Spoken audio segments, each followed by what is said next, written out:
रात ढल चुकी थी। आसमान पर बादल छाए हुए थे और हल्की बारिश के बाद मिट्टी से अजीब सी गंध उठ रही थी। कैंपस के कोने में रिया अकेली खड़ी थी, बैग कंधे पर, चेहरे पर चिंता। उसके चारों ओर हॉस्टल की लड़कियां हंसते बोलते अपने कमरों की तरफ लौट रही थीं, लेकिन रिया की आंखों में सिर्फ बेचैनी थी। अब कहाँ जाऊँ? सारे हॉस्टल फुल है। माँ को भी नहीं बता सकती, परेशान हो जाएंगी वो। बेटी, इतनी रात को यहाँ अकेली क्यों? लगता है जगह नहीं मिली रहने को। जी, हॉस्टल में कमरा नहीं मिला। समझ नहीं आ रहा अब क्या करूँ।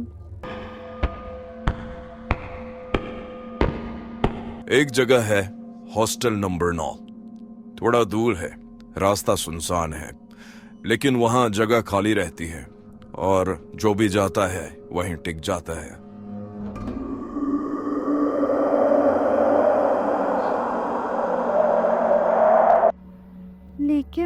लेकिन अंकल, क्या वहाँ ठीक रहेगा? मुझे डर लग रहा है।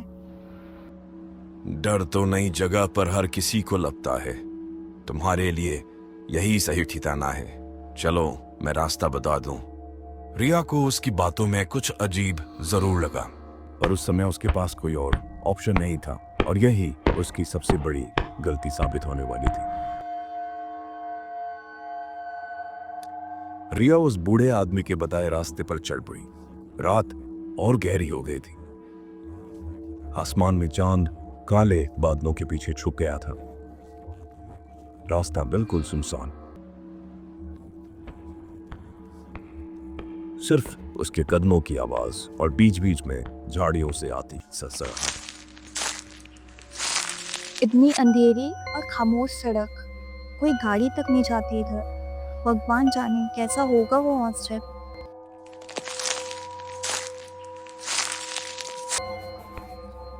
शायद मेरा वहम होगा।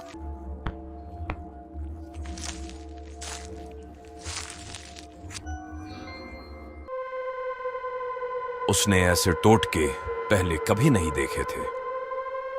दिल की धड़कन तेज हो गई, पर उसके पास लौटने का कोई रास्ता नहीं था।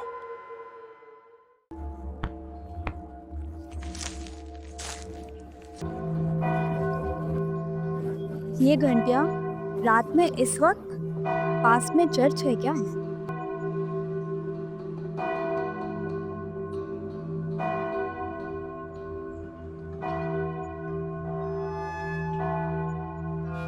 उस जगह पर पहली नजर डालते ही रिया को लगा मानो यह इमारत उसे निकलने का इंतजार कर रही हो।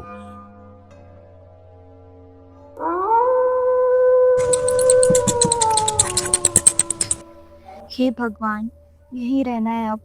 उम्मीद है सब ठीक होगा।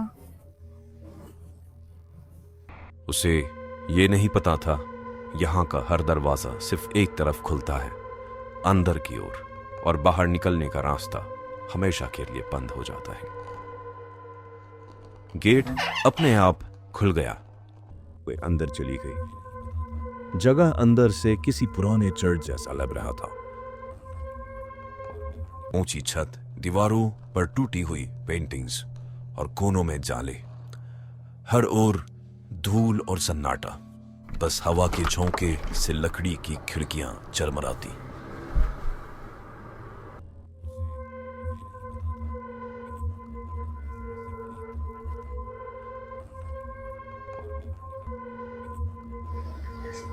तो तुम आ ही गई।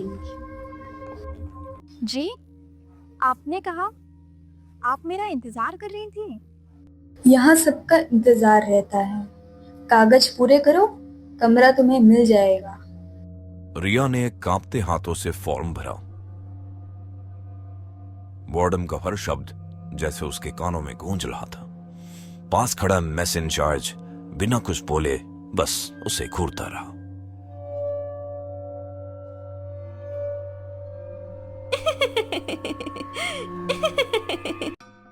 कौन है? तुम नहीं हो ना? मैं सुहाना और ये पायल। हम तुम्हारे बगल वाले रूम में रहते हैं। धन्यवाद। सच कहूँ तो ये जगह थोड़ी डरावनी लग रही है।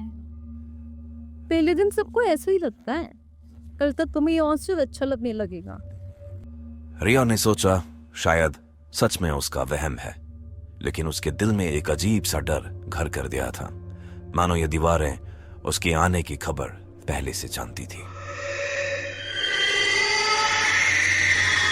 अगली सुबह रिया उठी तो सब सामान्य लग रहा था।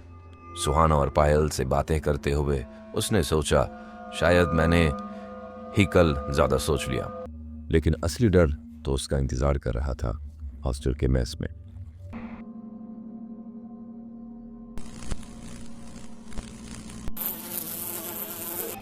ये सब इतनी चुप क्यों है? कोई बातें क्यों नहीं करता? यहाँ से खाने में व्यस्त रहती है।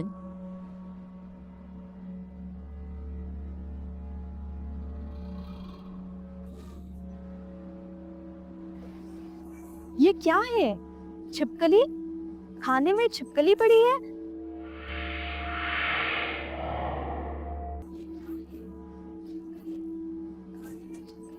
देखिए, ये कैसा मैस है? मेरी प्लेट में छिपकली पड़ी थी।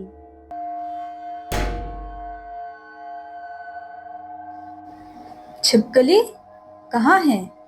मुझे तो कुछ नहीं दिख रहा। रिया के हाथ कांपने लगे, उसकी सांसें तेज हो गई। वार्डन ने प्लेट उठाई और उसी सब्जी को बड़े आराम से खाना शुरू कर दिया।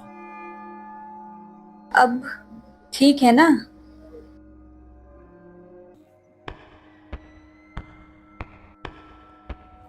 मुझे बाहर जाना है।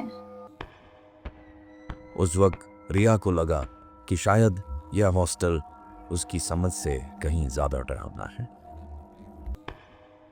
रिया का पहला दिन खत्म हो चुका था। सुहाना और पायल अपने कमरे में चली गई और रिया अकेली रह गई। उसने सोचा अब थोड़ा चैन से पढ़ाई करूंगी और फिर सो जाऊंगी।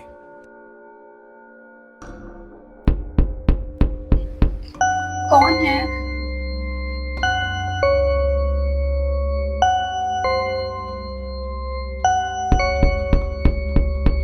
कौन है बाहर?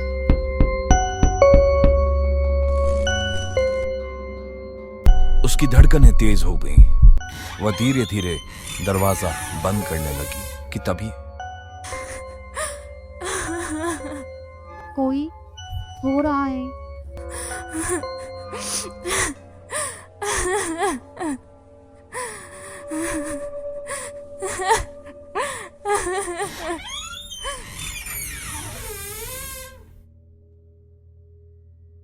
हाँ, हेलो, कोई है यहाँ?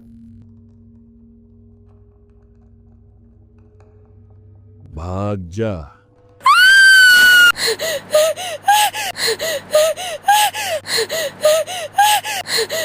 उस रात रिया को समझ आ गया कि यह हॉस्टल सिर्फ इमारत नहीं, यहाँ दीवारों में भी कोई रहस्य दफन है। रिया ने पूरी रात किसी तरह आंखें मूंदे पड़ी रही, पर सुबह होते ही उसे लगा शायद उसका वहम था। शायद थकान और नए माहौल की वजह से उसे ऐसा लगा।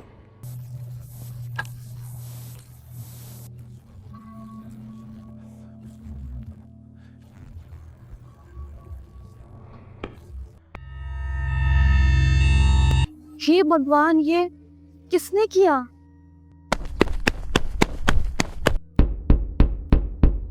क्या हुआ रिया? मेरा कमरा पूरा तहस नहस कर दिया किसी ने। तुम लोग चल कर देखो।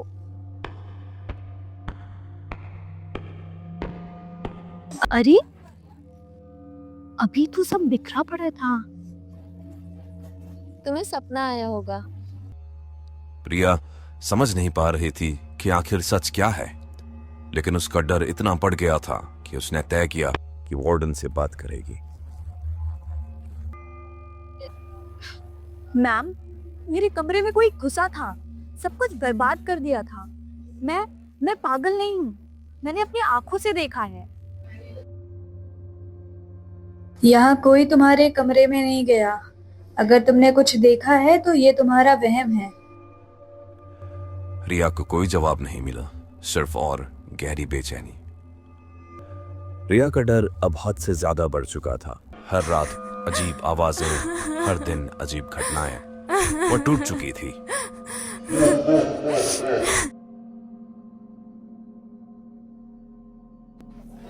पूजा, मुझे यहाँ से निकाल ले। ये हॉस्टल ठीक नहीं है। मैं यहाँ एक पल भी और नहीं रह सकती। रिया, प्लीज शांत हो जाओ। तुम अभी मेरे घर आ जाओ। जब तक दूसरा हॉस्टल नहीं बनता यही रह लेना। हाँ हाँ पूजा, मैं अभी आ रही हूँ, बस अभी। रिया ने तुरंत अपना बैग उठाया। कॉरिडोर अंधेरे में डूबा हुआ था। टिमटिमाती लाइटें और लंबी परछाइयां दीवारों पर नाच रही थी। हर कदम पर उसे लगता कोई उसके पीछे पीछे चल रहा।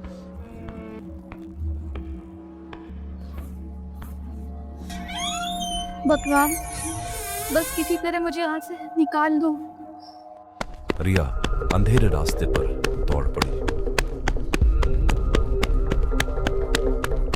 रिया भागते भागते आखिर पूजा के घर पहुंची।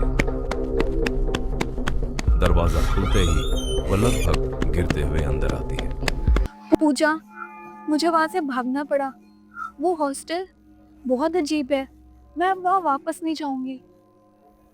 ठीक है, अब तो टेंशन मत ले। अभी आराम कर, कल सुबह उठकर साथ में कोई और हॉस्टल देखते हैं।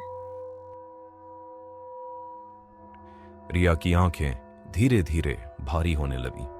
पूरे दिन का डर और थकान उसे गहरी नींद की ओर खींच ले गया।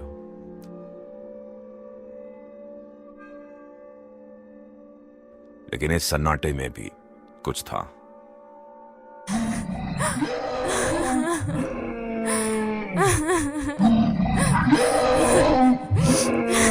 रिया की आंखें झटके से खुली। वह फिर से अपने हॉस्टल नंबर 9 के कमरे में थी। गला अब भी जल रहा था, सांसें तेज और दिल जोर से धड़क रहा था। नहीं, ये कैसे हो सकता है? मैं तो पूजा के यहाँ थी, यहाँ कैसे आ गई? ये सपना नहीं था। सुहाना, पायल, प्लीज दरवाजा खोलो।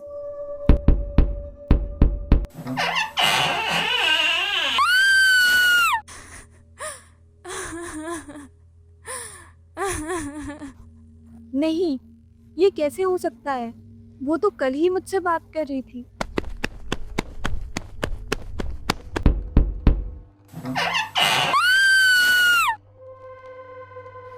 ये इसका स्टैचू यहाँ क्यों है? कौन है ये? रिया, तुम बहुत खुशनसीब हो। हर किसी को ये मौका नहीं मिलता। अब तुम हमारे समूह का हिस्सा बन सकती हो, हमेशा के लिए।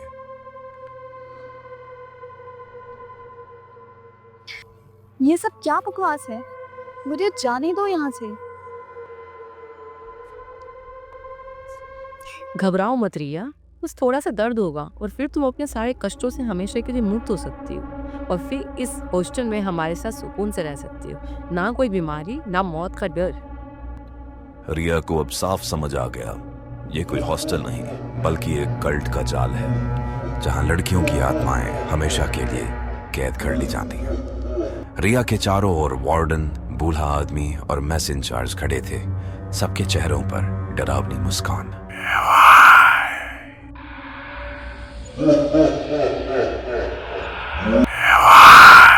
अब कोई रास्ता नहीं, हमारी बात मान लो। तुम हमेशा के लिए मुक्त हो जाओगी और हमारे साथ शांति से रहोगी।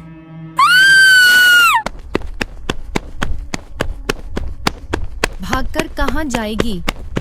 हम भी ऐसे ही भागे थे, मुक्ति सिर्फ मौत से।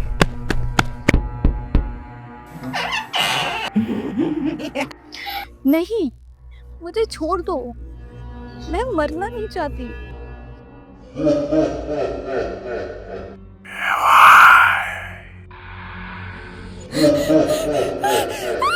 रिया भी अब उन सब की तरह हॉस्टल नंबर 9 की कैदी बन चुकी थी।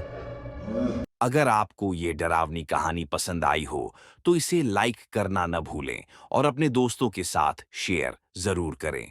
और अगर आप ऐसी ही और भी अनोखी और सच्ची डरावनी कहानियां सुनना चाहते हैं तो हमारे चैनल को सब्सक्राइब कीजिएगा।